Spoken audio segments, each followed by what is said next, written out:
Good morning, everyone. Good morning, and welcome back. Welcome back to the PorscheCooled Podcast. It's 2021. I can't believe it. I hope everyone had a great new year. Those of you who have been here before know who I am. Those of you who are listening to this podcast for the first time, my name is Michael Barth. This is a podcast where we talk about all things Porsche. Going to get Steve on the line shortly. Steve is my mate from Sydney, Australia. Has a 997 GT3, been a Porsche enthusiast, Porsche fan for a long time. Steve and I just chat about all things Porsche in today's episode. We also have another episode which goes up on Tuesdays, and that is the PorscheCooled owner stories. So check that out as well. I'll talk about that when I get Steve on the line about this week's episode that just went up on Tuesday. But let's not waste any more time. Let me get Zoom up. Let me get Zoom turned on. Let me get Steve, and let's start talking Porsche. Okay, welcome back, everyone. Steve's here. Hi, Steve. Hello, mate. How are you? I'm all right. Steve and I have been sitting here off recording, chatting about other stuff, and then we realized we've got to do this podcast because we've been talking for 40 minutes, and if we keep talking, we're actually going to run out of steam before the hour is over. I'll fall asleep. Steve will fall asleep. I'm already half asleep because, I'm not a morning person, and I get up at 6 a.m. I'm not an evening person. Steve's not an evening person, so we kind of like clash a bit with this. And even though I do this at 8 in the morning with you, Steve, I always, I get up at 6, so I get up 2 hours before because most of the times I'm not pre-prepared, with my notes and just basic things we're going to talk about. Last night I actually did prepare, so I was actually a little bit more prepared last night. So this will be a good one then.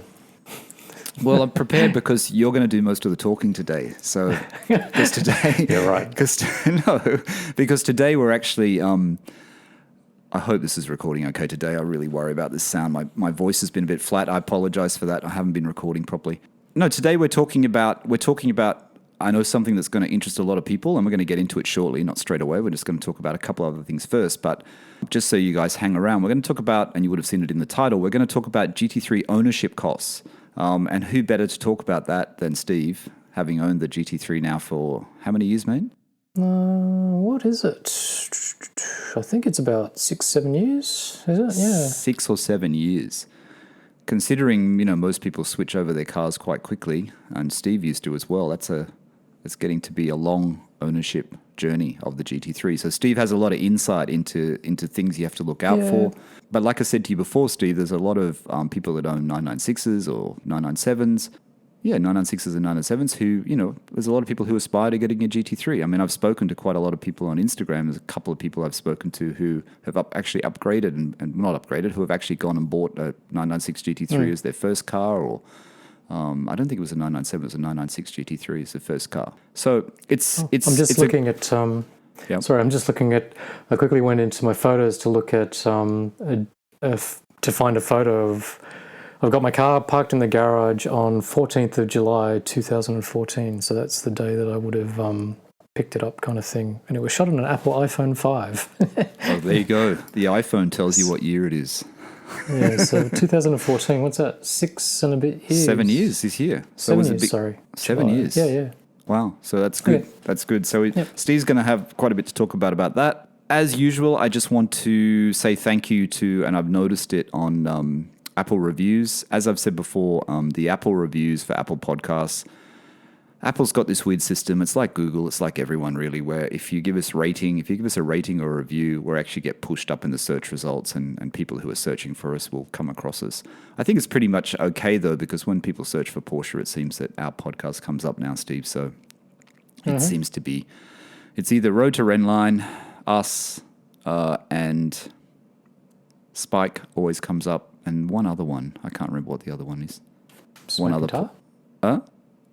Excuse me, Smoking Tire? No, Smoking Tire doesn't come up. It's one other one. Road to Renline always comes up. Yep. Okay, Apple reviews. So it looks like we've had, quite a few people have actually given us ratings, which is great. I noticed the rating number went up by quite a lot over Christmas, so thank you for that. Okay. We had one review. It wasn't really a review, actually. A guy from Sydney, and I don't know your name, sorry. It was LCCA via Apple Podcasts, and he's from Australia. He's from Sydney. He sent me a link. From firstdibs.com. Did I send you that link, Steve? of the Tangerine 912 for sale in the US? No. Oh, I should have sent it to you. That's right. It's a really, really nice example. It was a really beautiful example. It looks like one of those cars you've seen on Instagram quite a lot. It didn't have the hubcaps, but it was really nice. But I think it was 60 something thousand US dollars.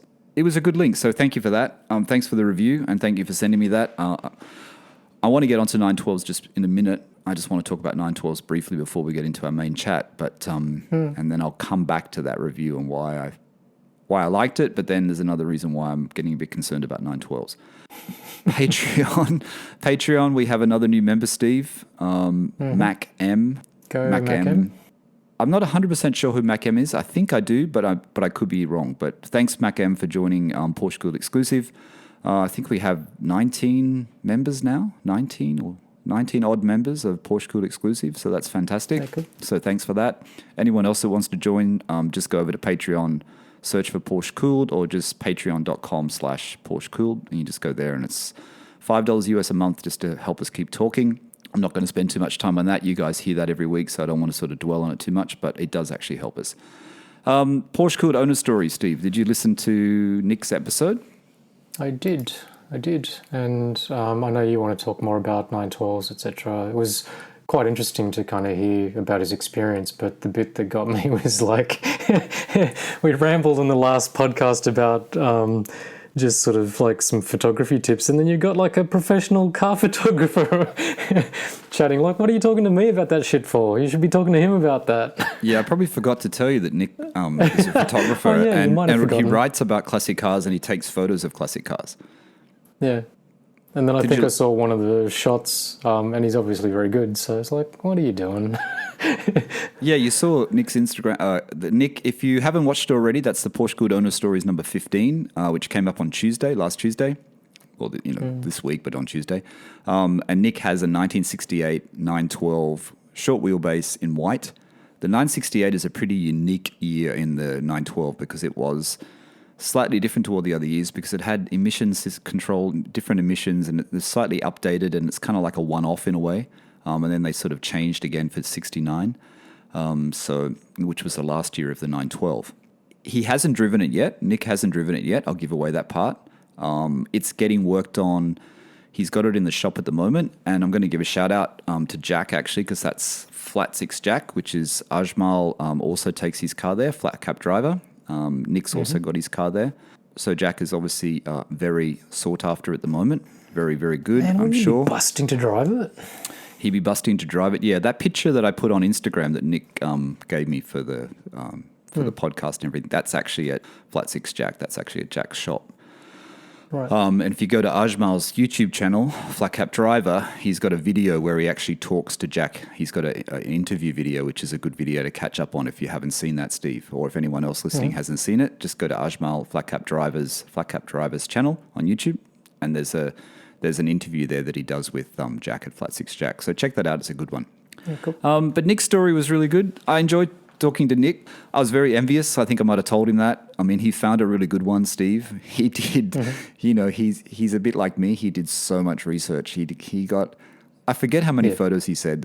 He got so many photos. It was in hundreds, wasn't it? Yeah.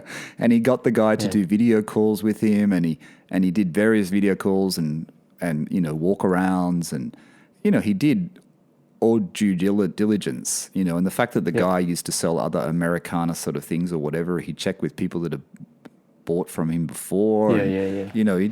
He really, I mean, that thing that we keep harping on about, that you keep harping on about actually, is about know the buyer, right? Get to know the buyer, isn't it? Sorry, I lost my train of thought. Buy the seller. Buy the seller, yeah. And he really did buy the seller. You know what I mean? He did everything, more than most people would probably go through. I would probably do the same thing as Nick did. That's why I really related to it. I would actually be a little bit more like Nick in that, you make sure everything is checked out. And it seems like funny like that though, because just off that, like if you were the seller but you were kind of interrogated that hard, I don't be interesting or be curious to know like how many people would not lose patience with it, but not be that accommodating with that. Like I'm sort of thinking, I know my uncle doesn't listen to this, but like he's a car enthusiast, and I reckon he'd just kind of get the shits with people asking him that many questions. Whereas, like I know for me, for example, I've had it happen where I've sold, say, like my 993, and then 2 owners later, they've kind of wanted to have a chat about it. I was like, yeah, man, I'll talk to you today. Cows come home about it. But maybe it's different because that guy approached Nick. He contacted him. The car wasn't advertised. It wasn't an advertised car. I'm pretty sure my memory. Yeah, it wasn't is on the market, was it? Yeah, it wasn't on the market, kind of and he contacted him. But, I guess it depends on the person selling it. It depends on how keen you are on selling it. I mean, I guess some sellers too, Steve, it actually makes you feel better when you're giving away something that maybe you don't want to give away, that you don't want to sell. That is going to somebody who's going to care for it, yeah. Yeah, and it kind of maybe if it's your love and pride and joy and you've had it for a long time and then you give it away and this person's going to look after it, Or even what I just sort of said, which is like, Autohouse have asked me and then put me in touch with the latest owner of my old kind of 993, etc. It's like, there's nothing in it for me. I'm quite happy to chat about it just because I've got fond memories of the car and you're just sort of an enthusiast. And you know what I'm like with strangers too. I'm terrible at talking to people I don't know. But even the story that you told me about, I'm going to mention the F word. People are going to hate me again.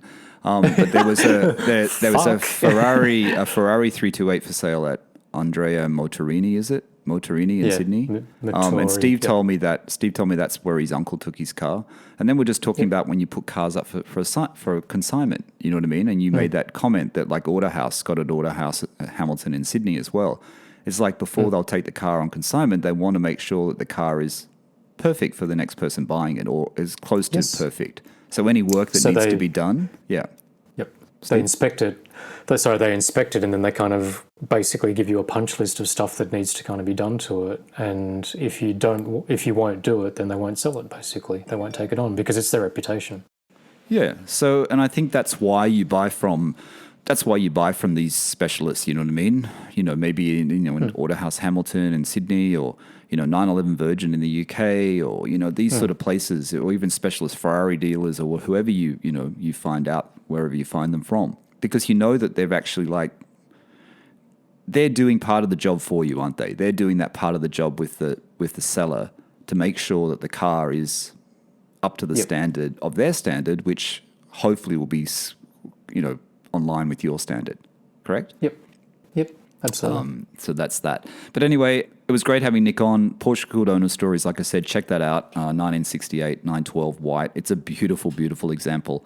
I really, really want to see these cars in the UK. It's really annoying that we're in Tier 5. Ajmal did a video last night, Flat Cap Driver, where he mentioned how he wanted to meet up with me. It would be really good to meet up with both Nick and both Ajmal and see these cars and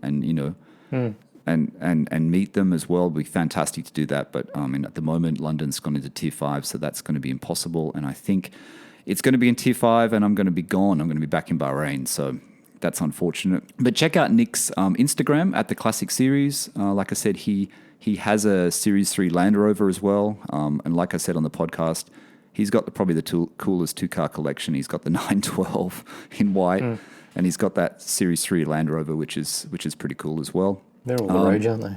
Yeah, they are. They're very... there's a company in Lisbon, actually, which does really well. Have you seen that company in Lisbon? No, I know nothing about. There's a company in Lisbon, which I can't think of the name, which does some really, really good examples. But anyway, at the Classic Series, check that out. Nick was a great guest, and it was good to have him on and chat about the 912. What do you think of that Singer car that's all over Instagram, Steve? The AMC... Is it AMC? It's just a safari car. Yeah, AMC safari car. It's still similar to when the Porsche Unseen sort of thing kind of came out, and I guess we were just chatting about it previously because safari cars have sort of popped up here and there. I'm not 100% sure what I really think about them. They're obviously, again, they're sort of all the rage. The thing about it is Singer probably doesn't do anything by halves, and Richard Tuthill had a massive hand in that car, and once you start kind of digging into it, I know he's got a pretty awesome reputation when it comes to rally 911 cars, so yeah, he's the man. He is. If you haven't seen it already, just do it. I'm sure most people have seen it because it's all over the internet. But just do a search for Singer AMC Safari car. Basically, Singer, using their tagline, they've reimagined a Safari 911. It's done between Singer, as Steve's just said, and Tutul in the UK. It was actually built by them, though. It was actually built in the UK. Yeah. But you can see, the one thing that stands out is I don't necessarily like the look of it. Personally, I don't think I don't like the look of it, but I can appreciate the look of it. And obviously, when you look at it, the quality of Singer, which you cannot, you can't sort of criticize their quality, because Singer quality, the quality of that car, Steve, and the way it's set up and the detailing of it, it's pretty amazing. This car was commissioned by a very, very good Singer client. I'm guessing this person could be in the UK. I don't know. But I don't know if you read the whole story, Steve. There's two of them, isn't there? There's two of them, and it's an unnamed client. It's an unnamed client who commissioned two of these cars. And I don't know whether he had to commission two because they wouldn't just make one. Apparently it's seven figures. Seven figures. Honestly, a normal Singer is what, 600,000? 600,000? I have no idea, So this is over $1 million. Yep. Parallax White is the one that you've seen all over the internet, which has been the one that's been, shown on Top Gear, and there's videos of it on YouTube as well. It's been filmed. Yeah, it's been filmed. It's got nice detailing. I'm not sure about the back where they say it's harking back to the 959, where you see that curvature of the rear sort of wing. And they're saying that's sort of then morphs into, it's got like bits of the old, the GT1, like the Le Mans races as well. Like when you think about the 996 based GT1, how that kind of rear, the look of the rear of that. Oh, you're right, actually. It looks like that too. It's a bit GT1. Because I know when the video I watched, they said it was 959, but it kind of does look like the GT1 as well. They kind of morph into each other, and it also actually looks a little bit sort of Lancia Stratos to me as well. But I kind of agree. Like from an aesthetic point of view, I have no idea. Like you'd need to have a lot of money, and I'm sure it's just part of the collection. But I think I remember us chatting about safari cars, because like if you were Matt Farah driving around in his one, I don't know if I'd sort of feel a little bit like a tool, I guess you look at Matt Farah, you look at the Lee Keen's one, which Matt Farah has, Lee Keen's safari car, and you look at Singer. They're so different, aren't they? Lee Keen's does look more like a usable, and I'm not saying this in any bad way to Singer, it looks like more of a usable safari car, you know what I mean? Like you wouldn't be too worried about getting trashed. The Singer, to me, you'd have to have a lot of money to not be worried about not wrecking that car. Yeah. And the guys commissioned two, and obviously the white one's been finished first, and the second one he's commissioned in, I think it's in red, Corsica Red. I wrote it down, Corsica Red. Yeah, and it's a tarmac car, isn't it? That's a tarmac car. Yeah, so he's got one configured for tarmac and one configured for... No doubt Singer will get orders from other people now that these are commissioned. No doubt other people will want them. For sure. But does this, you think, getting back to, I'm not spending a lot of time on this, but do you think this is going to, is this an indication that Porsche are going to do a Safari 911? Is this like even more so that now Singer's doing a Safari, and, this whole Safari trend is getting stronger, isn't it? Yeah, I noticed on Instagram, I think I follow, what's this guy's name? Maz, I think he's the CEO of Singer. I started following him when he was on the 993 forum on Renlist. So he kind of was familiar, and I think they're all interconnected. Like they're all mates with Chris Harris and Richard Tuthill, and all these kind of dudes are all, sort of buddies kind of thing. But I've lost my train of thought again. What was I going to say? What's wrong with you, mate? Where are you today? It's late. What was I going to say? I don't know. Sorry, we'll have to kind of talk about something else. Come back to it. Yeah. Speaking of Singer and that, I noticed that, and I can't remember the name. People hate it when I say that. But the guy who's the engineer designer of Gunther Works actually follows PorscheCooled on Instagram. He actually sent me a message. Is it? Yeah. Wow. And I think he used to work for Singer. He used to work for Singer, and now he works for Gunther Works. Right. Yeah, I didn't even realize. I felt pretty cool when I saw that message. I thought, oh, that's pretty cool. Anyway. But That article also actually reminded me, and I think I just sent it to you before we started chatting before, with Tuthill. Do you remember, because he and Chris Harris are mates, but do you remember Chris Harris before he was on Top Gear? I think when he was sort of freelance and doing one of his own things, commissioned that green ST, that 911, and that was all done through Tuthill. I remember following Chris Harris when he was having it built, and he used to kind of go and check in on it and like all the tuning in terms of the suspension and all of that sort of stuff. Like Tuthill sounds like he's like the man, because I think he's also involved in the other singer. What's it called? The D. Right. He's DSLR, actually doing or whatever the thing's called, DLR. Oh, right. He's involved in the sort of setup of that. So he's obviously friends with the singer guy, who's English anyway. Yeah, well, it's proper. He's sort of like properly in the know when it comes to the engineering and setup side of 911s. Not just rally cars, but like I think he knows his shit. So yeah, I mean, the Singer AMC Safari car, I think it looks good.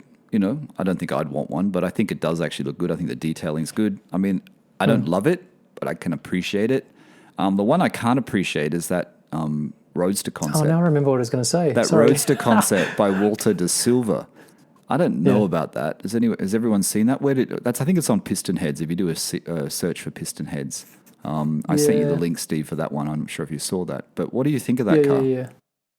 I don't mind it. I think that came from, I remember reading car mags back in the day when they were speculating that Porsche were considering building a model of car that was cheaper below a Boxster. So my guess is that it was that car. Like it's called a 550 ONE. Yeah, I don't like the back. So it looks like it's around that time. Yeah. Don't you? I really find the back quite, I don't like the back. I find it quite ugly. Yeah, I don't mind it. It's from 2008, that show car, I think. So it's quite a while. Yeah, 551. It's on Piston Heads. If everyone hasn't seen it, just do a search. It's called Porsche 551 on Piston Heads. 2008 concept inspired by James Dean's original 550 Little Bastard. Yep. The front, I don't mind. I don't mind the venting on the front. I guess you got to go back to the time when it came out. The back of it, to me, sort of why. The back of it and those air vents, the air diffuse sort of vents on the rear haunches. I don't like the back. It looks like an American car. It looks to me like some American car. I think it's the shape of the lights. It's reminding me of something, and I just can't remember what it is. That's the only thing. But apart from that, I don't mind it. Yeah, I don't mind the front. I don't mind the front. It's got a bit of detail on the side doors, hasn't it? Oh, that's just reflection. Yeah. Hey, I've got to purge this from my brain now. I can remember where I lost my train of thought. Okay. The guy that's the CEO of Singer, his name is Maz. I follow him on Instagram. He was posting all those AMC images, and I think Preuninger got on there and made a comment. So I thought that was interesting. When your question was, do you think this is a sign that the factory will kind of go into like safari cars? I think AP said something like bold move or something like that. If you go and have a look at it, he made a comment on this. Really? He's funny, isn't he? He's funny, Mr. AP. It's cool. I like how he gets in there. He kind of gets in and just sort of, talks on sort of like a normal kind of level about stuff. I'm sure they're interested in seeing that, though. I'm sure there's communication between them with Porsche and Singer. I'm sure they communicate. What else? Oh, yeah, and the other thing that we saw, and I actually just saw this morning, and I sent Steve the link just then, is it's on, classicdriver.com, and it's this. We were talking about track cars in previous episodes. Steve's been talking about how he wants a Mazda Miata MX-5. Actually, Nick, who was on Owner Stories, used to own them and do track days in them. So I sent you those pictures during the week. So thanks, Nick, for sending those through. It makes Steve wants one even more so now, I think. Yeah, they're cool. Or a Boxster. Start sending them to my wife. Or a Boxster, which Nick has owned 2 Boxsters. Boxster Spider. Yeah. 2 Boxsters as a track car. But I was talking about the track car side of it. Would you get a Boxster track car? Or would you get a Mazda MX-5 track car? If money was no object, then you'd go for a Boxster, wouldn't you? But if you're trying to be like good normal answer, and mate. married, good answer. if you're trying to maintain your marriage and pending kids and all that sort of shit, then MX-5. Yeah, but it's about the same price. Mature, mate. MX-5 is about the same price as a Boxster now. A Boxer Spider, not just... Boxer Spider, you want to go top end. I'm just talking entry level. But there's a Carrera GT. This guy bought, like I said, do a search on classicdriver.com. A guy bought a GT. He turned it into a GTR? GTR. Carrera GTR, full race Carrera GTR. He basically bought the Carrera GT as new. It was around 440,000 euros new. He spent 220,000 euros to basically strip it out. Pull out the seat, pull out the infotainment setup, pull out the Bose, took out the carbon brakes, and then added, racing brakes, AP racing brakes, bespoke pedal boxes, high performance clutch, blah, blah, blah. ECUs, Motec ECU, BBS wheels, replaced the Porsche rims. So basically, it's a completely different car. And then he was ready to go and race it. But basically, it's the specification of this car was basically too fast to go in any official race series. So basically, he just used it as a track day car, as a casual kind of track day car. And I think it said he clocked up about 2,000 or 2,000 kilometers on circuits. And then it basically has been sitting in storage since 2015, as you would do if you had a car of that value. And now it's for sale. I noticed it actually, the article is basically because it is actually for sale for about €1 million, over €1 million. What is it? 849,000. Is that euro or pounds? Was it euro, is it? 849,000 euro. 849,000. So, it's a bit of a tricky sell, that one, isn't it? Because you really do have to just, it's a completely different car. I was wondering, and I don't know whether it says it in the ad. I didn't read the whole ad, Steve. If you get you're the buyer. Oh, do you have all the original parts? If I want to put it back to normal, do you have all the original parts? Because if you're spending that much money, you kind of want the original parts, right? I'm sure he does have them. I'm sure they're all. Don't know. I'm not sure if I like it or not. It definitely. It's also got a very distinctive livery because he's sticking it all up like a Le Mans GT1 car. Like the old 996, is it the 996 one? The 993, 996 GT1 car? And the Le Mans racer with the base white thing and the mobile bits with the funny kind of wavy blue stripes all over it. And I don't know, it just doesn't look that great. Yeah, I think the base color is silver, and I think that they said it's a wrap was wrapped in that livery. I don't know. I mean, anyway. You have to be, once again, we're talking about singers. We're talking about commissioning a singer for, 7 figures, 2 singers for 7 figures. And we're talking about someone who buys a Carrera GT new and rips it out and makes it into a race car for do 2,000 kilometers of track days on it. So, it's a different world, different world than what we live in, Steve. That's for sure. Mm-hmm. We're going to catch up on all the news. This is like the news segment, isn't it? Lego Porsche. Everyone likes Lego. Everyone likes Lego Porsche. Steve's got the Technic one. I can see it in the background when I'm talking to him in his special display case. Orange RS, yep. The orange RS. I don't have one yet. I was going to buy the white one. Which one's that? 911. It's cheaper. Yeah, it's cheaper. It's also an RS. Is it? No, it's... is it? I think it's an RSR, actually. RSR. It's an RSR. But apparently, Porsche, there's rumors on the Lego rumor forum. Yes, there is a forum for Lego rumors, Steve, which I just shake my head at all these forums now. I'm sure there is. But there's a new Lego Porsche 911 coming out. Apparently, it's got almost 1,500 pieces. 150 US apparently, and it's going to be part of this new collection they're doing called the Vehicle Collection. They say it's similar to the Botanical Collection. I have no idea what that means. I don't know what that is. Yep. But it's basically for 18 plus builds, 18 and over. So no one, not for children. It's an adult thing. Does it come with a nude lady in the passenger seat? I don't know. I mean, I don't know which one they're going to do because they say it's a Porsche 911. One article I saw, it had a picture of G Series. The next one I saw, it had a picture of a 991. So I don't think anyone knows which one it's going to be. But apparently it's out on March 1, and they're going to have a special launch for it. So March 1, there's going to be a new Lego you can buy, Steve, and sit in. I mean, maybe people in London will enjoy it because everyone will be in Tier 5 lockdown still in March. So I said it to you because my mum bought me this as a Christmas present years ago when it kind of came out. And then I just shoved it in a cupboard. Like, awesome present. Such a good present. But I never got around to building it. And then... when COVID hit and everybody was playing with jigsaw puzzles, I sort of thought, I've got a little bit of time on my hands, I may as well build it. And I had such a good time building the thing. I was so tempted to buy the white RSR, but when I looked at it, it looks like it's probably just sort of like a slightly different version of, in terms of the actual way you build it, of the orange RS that I've got. So I decided against it. But people say it's not as good because it doesn't come with a separate pack. It's the way the parts are packaged in the box. I have actually read a review Oh, about the it. RSR? Yeah, the RSR. I think your one, the orange one, had all the parts separately in plastic bags. I think this one is like just in trays. It's not actually all separate. I think there's something different about it. It's slightly smaller, the RSR one. Some people say that the original one is better, but then they say they fine-tuned it a bit for the RSR, so certain other things are better in the RSR. I'm not sure what they are, I can't remember. Yeah, I just thought that if I bought it and I did it, like pretty much straight after the orange one, that it'd sort of be like building it again kind of thing, because effectively the way the suspension comes together would be, effectively the same bits, blah, blah, blah. It's pretty cool, though. But you just lost half your value by making it. You should have just kept it in the box, Because they're $1,000 online. I saw one the other day for £1,000.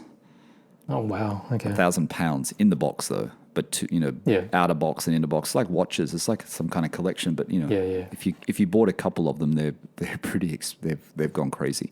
Speaking of prices, I recommend it though. Like it's worth getting, definitely worth getting, and it's fun to build it. Like I could have bought the orange one when I was in Bahrain, and I found one that was only like £300 or something, which wasn't that much. But you won't find them at that price now. I think there's one for sale in Australia cheaper as well. I mean, the white one's still cheap. The RSR one is still available. I just haven't bought it because I don't want to buy any more things that I have to carry back to Australia. That's what I'm worried about. I've got too many things. So speaking of prices and keeping that collectible, 912 prices. I think I touched on this with Nick a little bit. It still seems to me that I still want a 912, Steve. I know I go in and out of this. Well, to you, I go in and out of this. And not because I don't like the 912. I still really like the 912. And I guess I go in and out of it because of the prices. I do want to get one at a good price. I never ask people in owner's stories when they have a classic or whatever how much they paid for it. I don't want them to divulge that. If they want to tell me, they can, but I don't push people to give me the price. So I don't know what Nick paid for his. But he did buy his in the US, and I still think that is the better option. I still think buying it from the US is still going to be a better value proposition than buying it from the UK. It seems like the UK prices are a little bit overinflated, I think. I think they really are a little bit overinflated. And I think that for me, I think I think what Nick did and got it from the US and got it imported is still a better thing to do. And also, I think the prices in the UK may be a bit high because there's not so many of them around. The one thing that I was actually was surprised about that Nick told me with the 912 is that they were available in right-hand drive. Yeah, I noticed you said that too. I didn't realize that. I never realized that they were actually made for the right-hand market. There must be, and that he knows a couple of people in the UK that are in the sort of 912 group or whatever that he's talking to or who knows about, who have a right-hand drive. Like, I'd hate to think how much they cost. I mean, there's one on Bring a Trailer at the moment, a Bahama Yellow 912 for sale. It's at 30,000 already. People are saying that this one might actually break the record on Bring a Trailer. I'm not sure if it will, but it's a pretty nice example. But it's only at 30K at the moment, but it's got 3 days to run, so I think it'll go for something like 70. I think it'll go for 70 US. Good color as well. It's a good color. It's a good color. Yeah. But anyway, 912, it's still on my radar. I still want one. I'm still talking to other people that own them. I'm still, getting as much information as possible. I don't think the UK is the right place. Every time I seem to find one in the UK, it's always 59,000 or almost £50,000. I still think it's cheaper to get one from the US and get it sent back to Australia.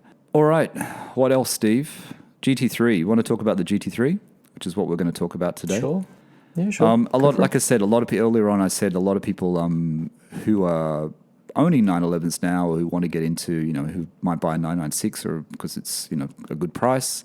A lot of people are dreaming of a GT3. I mean, I'm still want a GT3. I haven't, the GT3 is still, my perfect two-car garage is probably the 912 and the GT3.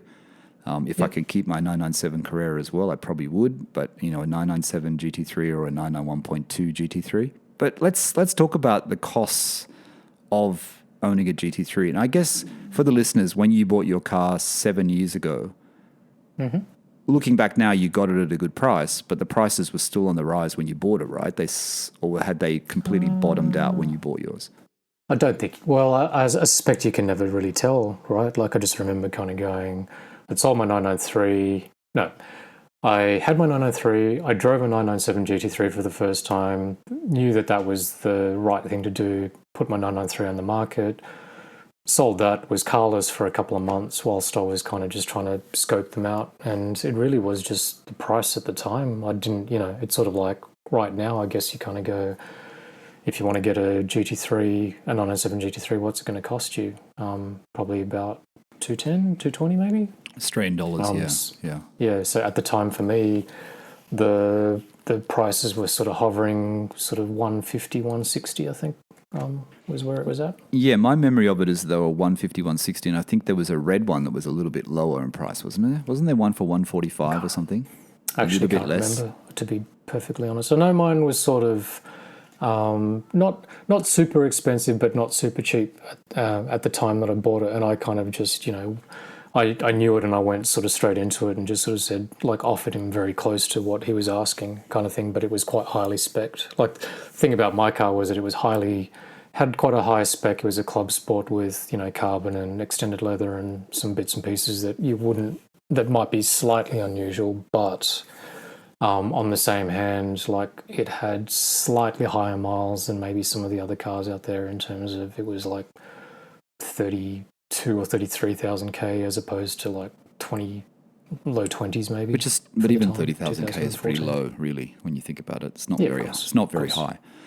So, people who are looking at a GT3, the first thing that comes to mind is you think, okay, this car might cost me too much to run. It might cost me too much to keep. There could be a lot of things that are going wrong with it. I remember when I was looking at 996 turbos at that time when they were only 80-odd thousand in Australia. And I remember you checked with, I think it was Grant at Autohouse, and he said, watch out for the turbos because they have more intercoolers or they have more, there's more things that can go wrong, and the cost of a turbo is slightly more than a Carrera, than a base Carrera or Carrera S or whatever you're looking at, Carrera 4S. So I guess the GT3, and all I know about GT3 service costs is I know when I look at prices online, I think it was in Porsche Australia at one point that the GT3 service prices were slightly higher for the minor. Oh, the scheduled costs. The annual, the minor, and the major were a little bit higher. But I remember looking at it thinking they're not that much higher. They were about 10%. But I guess that's not where the cost comes, is it? The cost comes from the parts and the cost of the parts. Yeah. So I suppose because, like, for example, talk about a consumable like brakes. Like, the brakes are bigger. The brakes are much bigger on a GT3 than they are on a standard Carrera or Carrera S. So, of course, like, come time when you need to replace the discs and the pads kind of thing, it's a different bit. It's a higher performance bit, so therefore, like, obviously the cost of it is higher, I'm assuming. I don't have a like-for-like kind of reference to it, but so I guess a big part of it is probably, and part of what we're going to maybe just kind of touch on now is, I guess you kind of ponder whether or not, like, how reliable is it, like, what kind of goes wrong, because you're sort of thinking that because it was an expensive car in its day, and it still is, and even more so now, will it cost you an arm and a leg when something, like, what goes wrong, and is it going to cost you an arm and a leg if it does go wrong? So 6.5 years going to 7 years of ownership. Yeah. In regards to the maintenance, what was the biggest surprise that you had, that's something that you didn't really expect was going to happen? Nothing, to be honest. I think everything, like, what's happened is big. In prepping for this quick chat, because we were going to maybe sort of discuss it last week, but I wasn't ready because all I had intended to do was just to quickly dig up my files and just have a quick look at the invoices over the last 6 or 7 years.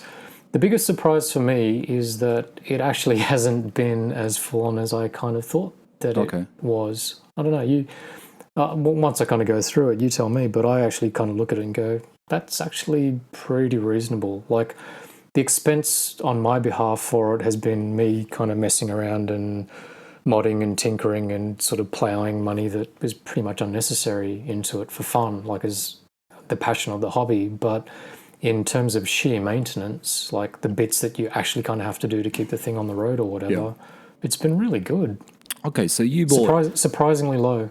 For people who don't know, Steve bought, even though it had slightly higher kilometres, Steve, right? 30-odd thousand. You bought a really good example. You bought it and it still had some warranty left over.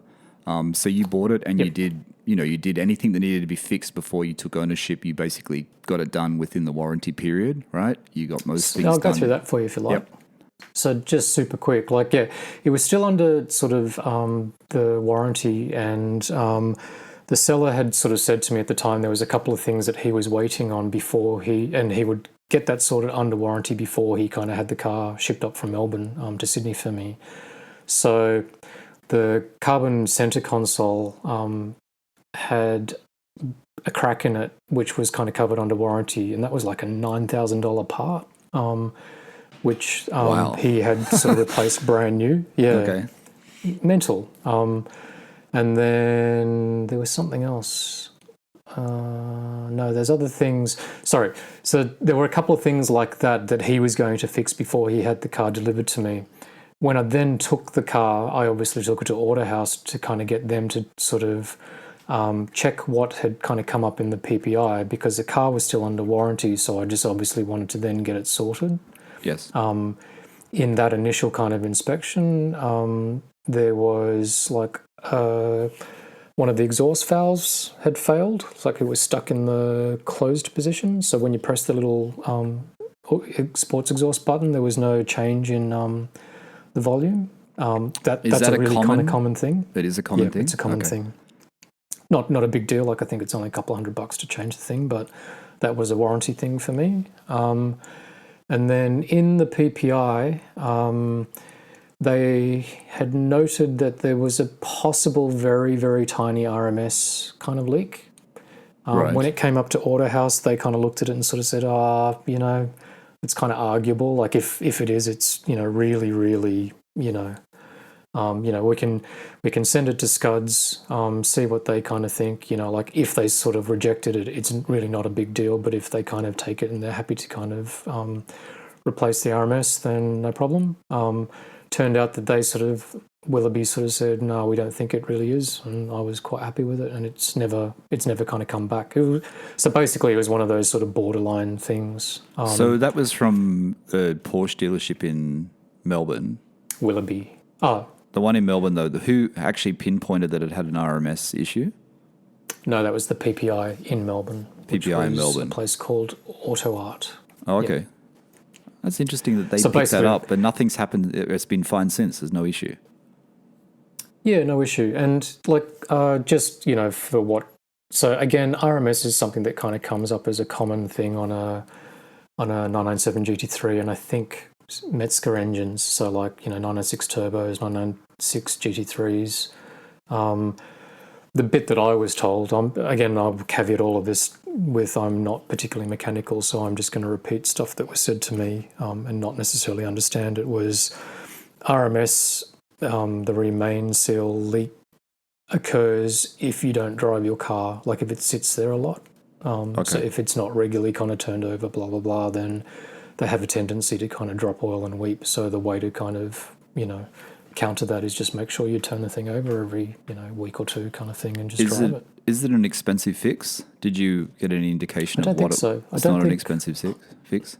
I don't think it's massive. It's not like, I can't remember. I don't think it's dropping the engine. It's not engine out. I was going to say it's not dropping the engine or anything. No, I don't think it is. Okay. I don't think it is. So they were fixed under, that was fixed under warranty, so there were minor sort of issues that had happened after X amount of years? Yeah, so those things were all relatively kind of minor when I picked the car up, and those things, if you start reading forums in terms of stuck exhaust valves, RMS type things, they're common things that kind of come up, but they weren't kind of particularly scary in my experience. Right. All right, and what else? So what else have you had to spend money on? What other, apart from the service cost, which I want to talk about at the end, but what other maintenance items have happened? So I'll run through it super quick because it's actually not that long. So this is over 7 years, right? What was it? That was a couple of years ago, maybe 2 years ago, in the height of an Australian summer. My coolant lines let go. But so like you read about it a lot, and basically what it is that the coolant lines are glued. Like there's a line that's literally kind of glued to a kind of metal part of the engine, and with heat and everything, it basically kind of lets go. You can and you will read about it a lot once you start doing your homework. It happens a lot on the track because it's obviously super hot, high pressure kind of conditions, and you really don't want that to happen because you basically spew coolant all over your rear tyres, plus the cars that possibly are on track following behind you something nasty can happen to everybody if that happens. Right. So that's the one big thing that kind of gets talked about a lot, similar to IMS in standard 997s and 996s.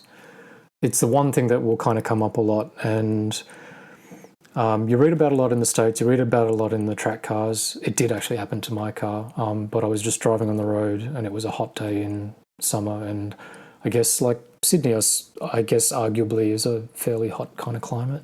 But the coolant line issue, knowing you, yep. Did you not know about this issue? No, because so even was on the forums, you hadn't been looking at it. You just missed it, did you? Because you would have actually. No. Because you would. It just surprises me that you wouldn't have had this done already. That you wouldn't have had them pinned. Preemptive. Yeah. Oh, okay. Yes. Sorry. No, I understand what you're saying. I knew that. Yes. Sorry. I knew that it was a potential issue and all of that sort of stuff, but it's just one of those things where you kind of read about it, and all the track guys kind of go, "You have to have it done." Like some people kind of go, like I think maybe if you look it up, maybe on a UK forum, some people will kind of go, "Well, it doesn't really happen as often here." So I don't know. I don't have the definitive answer, but I knew of it, but I wasn't about to kind of like. I probably would have waited till, for example, the engine needed to be dropped to change the clutch or something like that, and then I probably would have gone, okay, right, now can you kind of do it? But did you think... So then what happened... Sorry, did you think because you don't do track days, you thought that's probably why it wouldn't be a major issue? Yep. But that day, I think I remember when you said it happened, I think that was a really hot day as well. It was a remarkably hot day in summer. So that probably just let loose. Now, the problem with people looking at 997 GT3s is this is a huge cost if it happens. Can you just, I don't think we've actually really talked about it much before. Can you just tell people what it involves, Steve? And because it is a really big cost. Just one other quick thing is like, it wasn't as dramatic for me in terms of what happened was I was, funnily enough, driving to the trimmer, Clarence, and I was on my way home from there, and then all of a sudden I noticed that my temperature gauge was kind of starting to read higher and higher.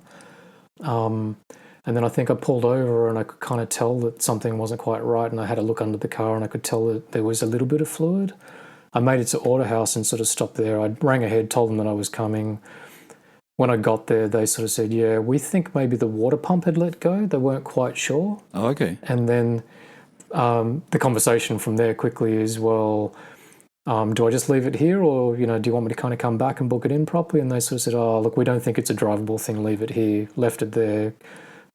They had a look at it properly a day later, diagnosed it properly, and then just sort of said it wasn't the water pump, it's the coolant lines.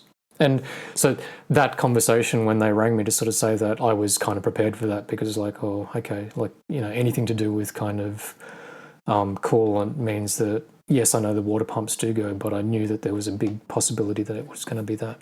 Okay. And what happened next? And you had to get it? So they kind of kept the car for a few days. Basically entails dropping the engine, and I won't get too technical. There's kind of different ways of sort of repairing it, where people kind of weld things. Other people kind of, there are kits where you kind of pin the lines, which means sort of drilling a little bit into another bit kind of thing, rather than just doing what the factory did, which was effectively, sort of glue. And that's the way to kind of fix it. But you basically got to drop the engine out to kind of do it. So then it just kind of gets expensive, even though I don't think the parts are particularly dear. So what did Autohouse do? You change the coolant lines completely, or they're just fixed in a different way? What was You replace it and you pin them. You replace the lines and then you pin them, basically. So they're all new lines, all new coolant lines, and then they're pinned to the body? Yep. Okay. And then because you were getting that done, you had the clutch done at the same time, right? So then, yes, it's that kind of terrible thing of like, once you kind of start dropping your engine, the natural conversation is, I can't remember what mileage my car was at that point. It was probably sort of high 60s, maybe 70, 65 or something like that. So 60 or 70,000 Ks worth of wear on the clutch. I don't think I could ever get to the bottom of whether or not it was on its original clutch or whether it may have already been changed once by previous owner. But right. When you drop the engine, you just get the guys to kind of look at the wear on the clutch and all those bits and pieces. And it's like if you're dropping the engine, like you then have to throw in, I can't remember what the cost is, but the cost of a new clutch, blah, blah, blah. So you may as well just do it while you're in there. But the cost of the coolant lines and the clutch and doing all this is close to 10K, right?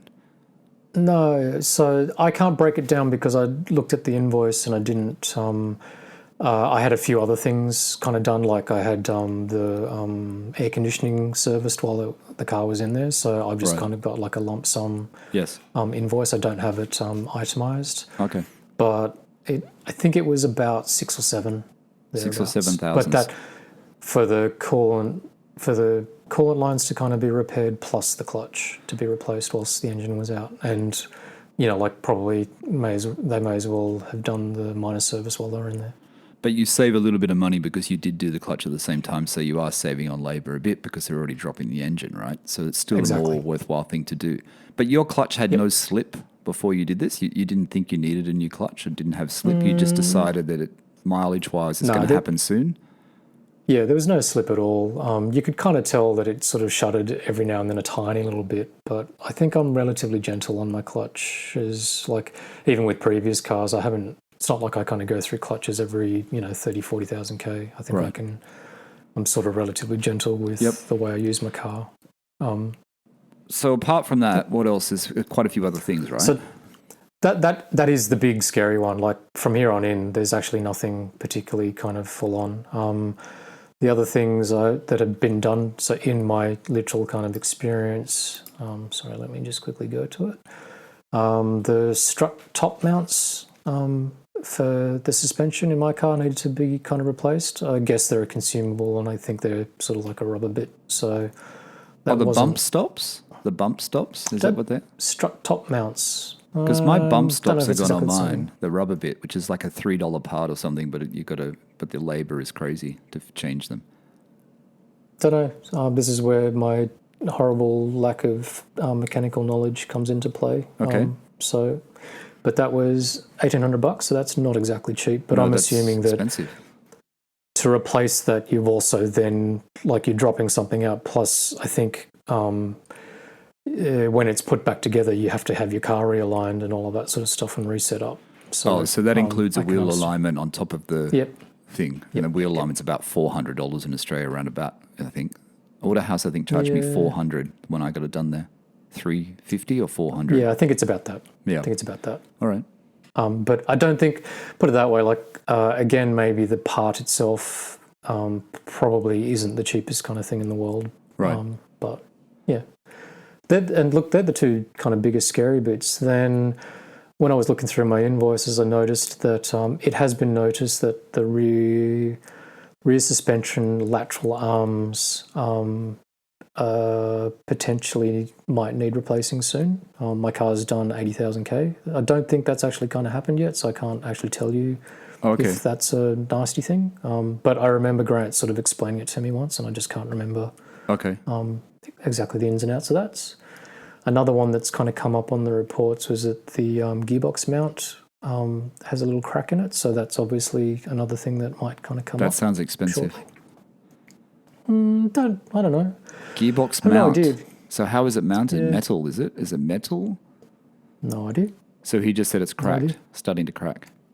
Starting to, yeah. Like, I'm assuming that's no different from like an engine mount kind of, all the noise and vibration. Like if the mount's doing its job, I'm assuming that that's what it's there for, and that eventually it, needs to be replaced. So there are two things that are coming up in the near future: the gearbox mount cracking and the lateral arms. So that'll be interesting to see what that cost is when you do that. I'm guessing you're going to do that pretty soon, or? No, I'll just wait. Like, Wait till it fails. It's funny because, well, it's not so much that. Like, obviously, this is where your trust with your mechanic kind of lies. Like, I'm not. I think I'm in tune when something, in the car starts to rattle or kind of go wrong or feel kind of wrong.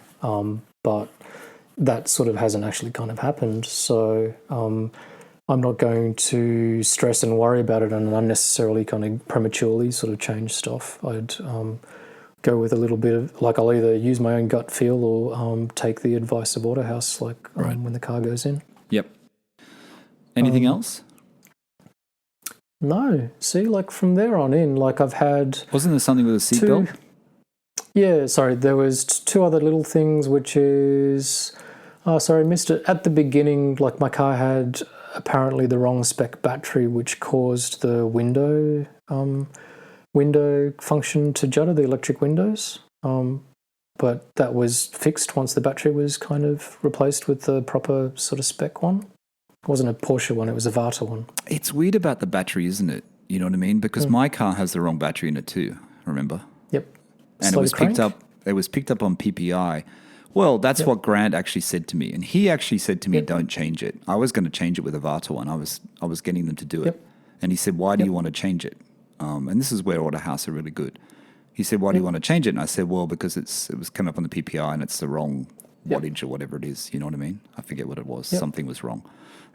Sure. I don't understand why people put a wrong battery in a car, though. I find that very bizarre that you would do that if you own a Porsche. I reckon it's just lazy because at the time the car goes in, if you don't have the right one, then you just kind of go, this one will actually kind of work. It might not be the right spec, but just chuck it in there. And I've spoken about this before, and the Vata battery, and this is the first surprise I had with the Porsche. The Vata battery, I think they costed it at Autohouse, and I think it was $270 or something fitted. Right? For the battery. It's probably a little bit higher now, I think. It was $270, so say it's gone up a bit. My Audi, when I had it, my battery went in my Audi, it cost me 700 Australian dollars, and that was, a long time ago. Because I couldn't I had NRMA, which is the road service in Australia, come out. They couldn't change the battery.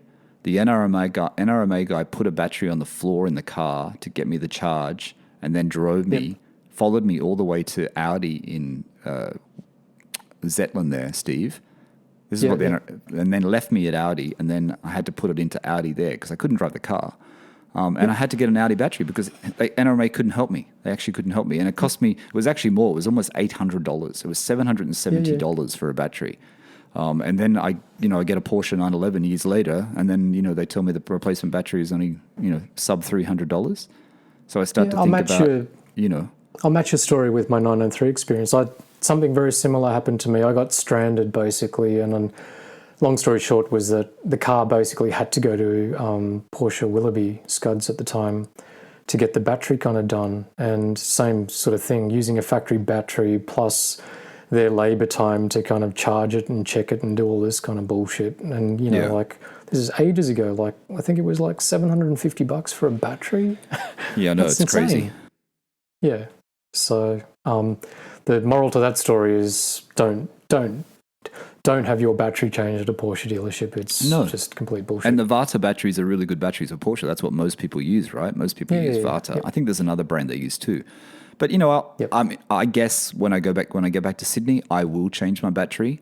I mean, hopefully my car still starts. Hopefully, but being on the trickle charger for this long, it still starts.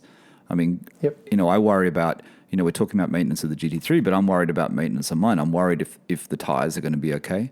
I'm worried about the battery. No, that'd be fine, mate. But see, the battery with me, I don't have a huge problem with because I've always wanted to change it because I know this is just me being stupid, right? But it still niggles me that I know the battery's the wrong battery.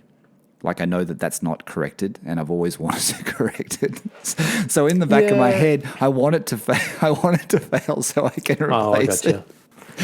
I get where Grant was kind of coming from, because I think that's probably where you and I differ, like where he would sort of say, well, why do you want to change it? Like it might, if it doesn't crank straight away, it's not really a big deal. Just wait, like you may as well get whatever life is out of it left and then sort of change it over. And I would probably roll with that. Yeah, that's what he said. Because I said, I've just got back from overseas and the car's been sitting for 3 months, how it used to sit for 3 or 4 months, 3 months. Sure. And I said that to him, and he said, if it still starts over after that, then just wait till it dies. You don't need to buy a new one.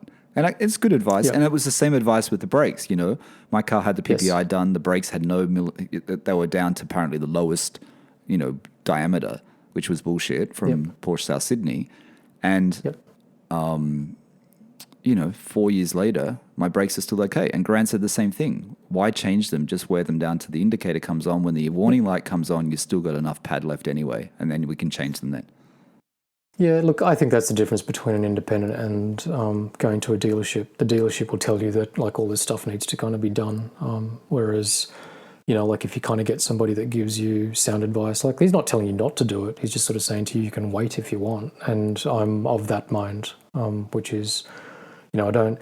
Look, if your car, like we use the battery thing as an example, and I've been in that situation where I've had an unreliable battery in the 993 and you're sort of constantly driving around with a pack on the back seat, kind of wondering whether or not the thing's going to fail on you the next time you kind of stop the thing, then that's where I'd kind of go, yeah, like don't wait for it to completely kind of mess up on you, like change it. It's terrible when you kind of you don't have confidence in the reliability of your car. Yeah.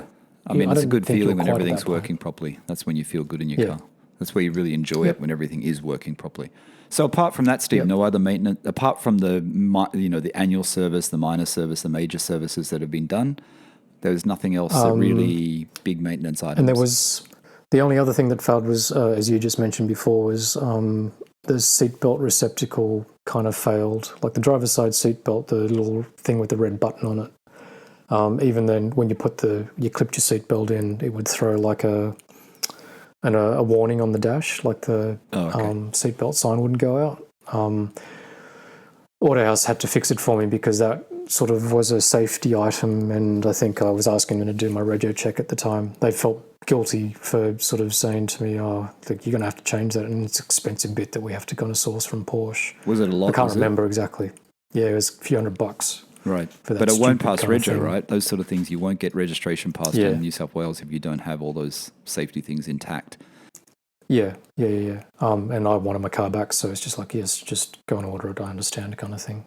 But that's my list of things that kind of went wrong on in 7 years worth of ownership on a GT3. Which, like, when you think about it and you add all of that up, okay, so that didn't include the kind of standard annual sort of services kind of thing, but that's actually pretty good, right? Like that, it is very. There's not much on there when you think about it. Yeah. You haven't replaced your brakes though during that period. No, you've done them.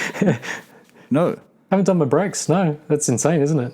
See, that's crazy. And your car's got how many kilometers? 70,000. Yeah, but like in the time that I've kind of had the car, it's done what? 40 something.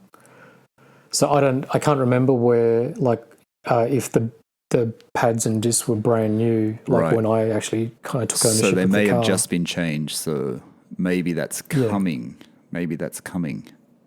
I don't even know if my car's on. Yeah, I don't even know if my 997's on the original brakes. I mean, maybe it is because the kilometers are quite low. My car's only got 50,000 kilometers. They're probably on the original pads.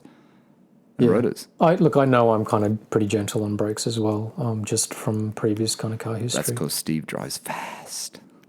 No, I drive like grandma.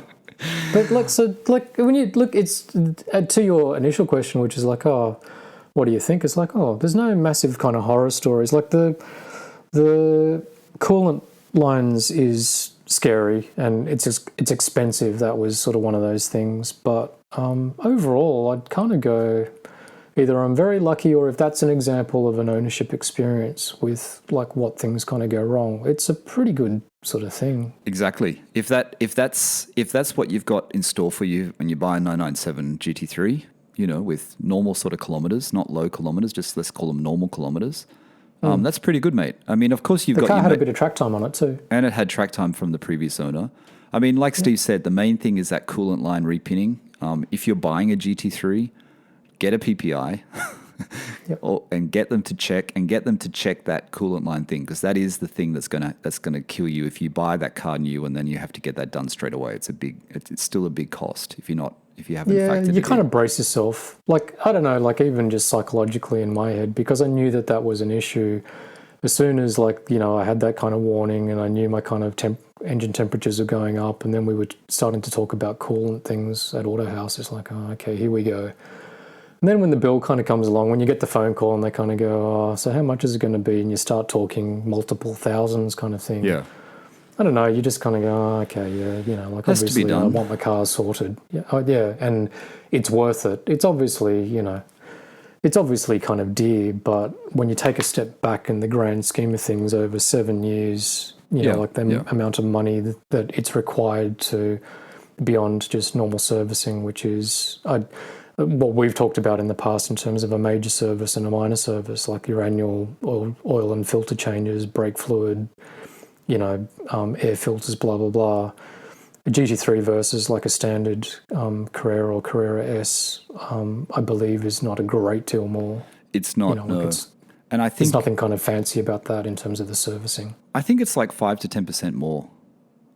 Mm-hmm. I don't even think it's that. It might even mean 10%. It could be 5% more. I don't know how Waterhouse. Yeah. This is just remembering from, like I said, the service costs that I found on Porsche Parramatta in Sydney, or Porsche Sydney, I think it was. It came up online once. And the GT3 wasn't a lot more. You know what I mean?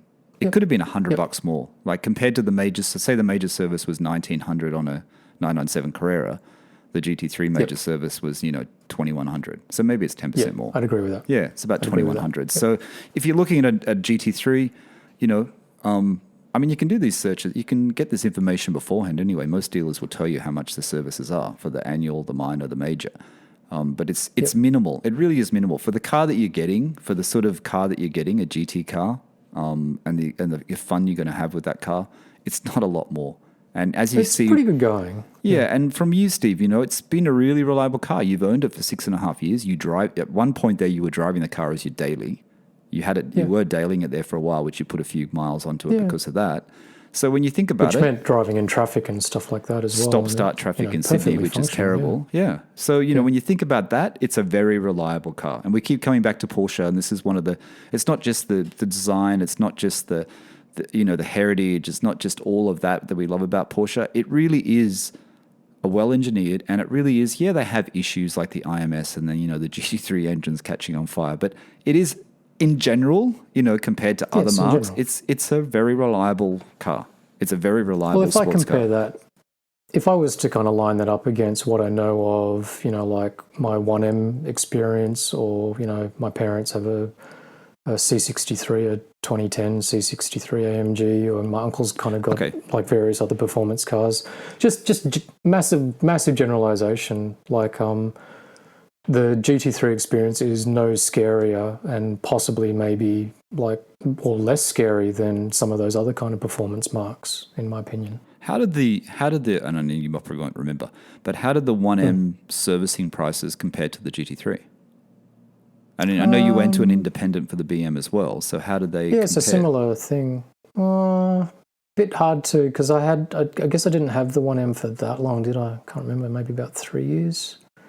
The 1M had some stuff kind of go wrong with it, definitely. That wasn't sort of perfect. And there are sort of like the kind of classic bugbears with that. So that wasn't sort of like heinously kind of expensive, like hold on to your seat, make sure that you've kind of got like a full piggy bank on the side kind of thing. So like that was it's a good ownership experience, but at the same time you kind of go, yes, it's a special car, it's a performance car, so when things need fixing, you know, your bills aren't like under $500, your bills are sort of, you know, over $1,000 kind of thing. Yeah, it's not like just having a standard BMW 1 Series. No, it's not like running a Golf or anything like it's completely different.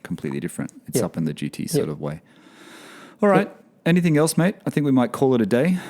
That was good. Well, that's all it. I was just surprised. It wasn't. I thought maybe there was actually going to be more in it when I kind of dug through my invoices, and then once I looked through it all, I was like, oh, actually, that's it. Like most of the money that I spent on it was me kind of horsing around with it. Yeah, so this is not all the stuff, all the money that Steve spent on, you know, adding to his car. But I think that's great. Stupid things. Excuse me. I think that's actually great. I think it's great for people who are thinking about buying a GT3. It's not that scary.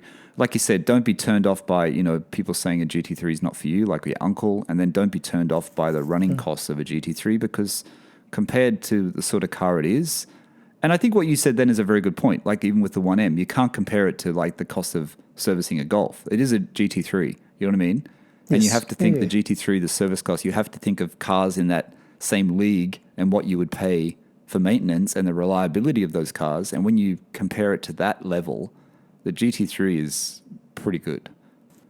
Well, maybe just, I know we have to go, but just really quickly, like compared to say, like, remember I got rid of the 993 based on the notion that the thing was worth like maybe 90, but I started to kind of have to just tip quite a bit of maintenance money into it. It's almost like every time I took it to the mechanic, you know, I was almost guaranteed that the bill would be sort of beyond $2,000 every single time because it was kind of aging and things were starting to kind of let go. Good point, actually. Good point. So, like, if it was almost like the mindset is, well, bloody hell, like if every single time it's sort of like I have to kind of dip in $2,500 for like every single visit, and that probably was more like twice a year, not once a year. I may as well get into something where the value is kind of there and the performance is there against like the maintenance that I'm putting in. Yep. If that makes sense. Good point. Yeah. Good point. Anyway, cool. I guess that's the thing about air cools. People forget, you know, they are old cars and they are complicated, I guess, are they? They're more complicated to fix. Well, they're aging. It's just that they're aging. So you expect an older car to kind of play up like that. But yeah, when you compare it like that, then in my experience, obviously the GT3 is a newer car, but the maintenance cost of that is significantly lower than it was at the 993 at that point in time. Yeah. You know. Good one. All right. Yeah, cool. I think that's it, mate. We'll call it a day. We'll call it the end of this podcast. Thanks for that, Steve. No props. I think I hope everyone enjoyed listening to Steve talk about his costs. I think it's a good one. I mean, you know, buying experience if you're looking at upgrading, things to watch out for. I mean, I think, you know, Porsche's pretty reliable. The costs aren't as scary as a lot of people think. And I guess it comes back to the thing, if you're looking for a 911, like I said, you get one that's reasonable, even not a GT3, just a normal 911, Steve. You get one with a reasonable service history and reasonably well looked after. You know, your outgoings aren't going to be that bad. You know what I mean? Maybe an air cooler is going to cost you more, but, you know, relatively, you know, it is a sports car. You have to think about what it is. It's not that bad.